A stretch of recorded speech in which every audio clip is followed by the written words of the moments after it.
Viral di media sosial sebuah video acara halal bihalal yang disebut terjadi di markas PDIP Kecamatan Sukoharjo, Kabupaten Sukoharjo.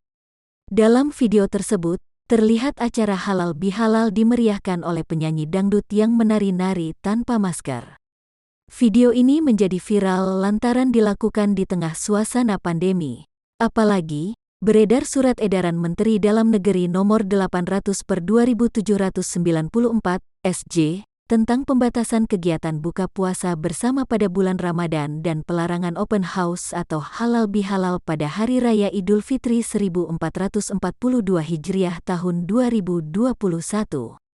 Video itu disebut diadakan di markas PAC PDIP Kecamatan Sukoharjo.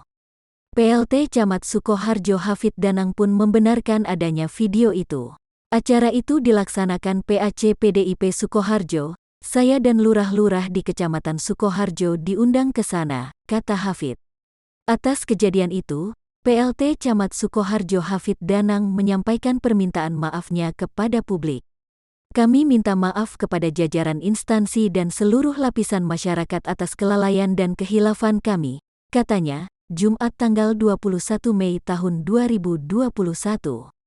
Hafid berdalih, sebenarnya dia sudah mengingatkan ke penyelenggara soal kewajiban menerapkan protokol kesehatan.